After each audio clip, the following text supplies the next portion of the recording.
పోసి పోసిందే నీ అమ్మకు పోసిందా నీ అయ్యకు పోసిందా నీ అక్కకు పోసిందా నీ చెల్లెకు పోసిందా నీ బావకు పోసిందా నీ కుండలో పోసిందా నీ కూరాట్లో పోసిందా నీ బొడ్లో పోసిందా నీ బండిగలో పోసిందా పొట్టి సమితి పోసి అన్న మాత్కారానికి గివన్ని తిట్టి తిడతావే మరి ఉడకపోసు ఉబ్బర పోసు చెమట పోసు పోసంటే బొడ్డు కోసి బొందలు వేసినావా అగో నీ పేరు పోసి కాదా పోసక్క అని పిలవాలి అంటే సానా మరి మూట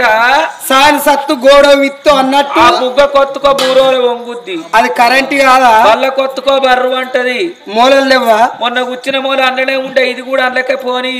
అంటే సెప్టిక్ కాదా అనే సెప్టిక్ అయితే నీకే నయం ఎందుకు కొత్త పింఛన్లలో అప్లికేషన్ పెట్టుకొని నెలకు 2000 పింఛన్ వస్తుంది అంటే నాకు సెప్టిక్ గాని 4000 పింఛన్ తయారు చేసిన ఇక పోసక్క మా దొరసాని ఉత్త మనిషి కాదు నీ దగ్గర ఏమన్నా పుల్లడి కూరలు ఉన్నాయని చింత తేత్త కొంటావు అబ్బా ఏం కూర ఎండ్రికాయలు బెండకాయలు పులుసు పెట్టిన ఎత్తపాడు పడుతుంది నీసు బంక బంక నీసు బంక బంక నీసు బంక బంక ఎట్ట తింటాను తినుడే ఉన్నదబ్బా అంత బంకేనా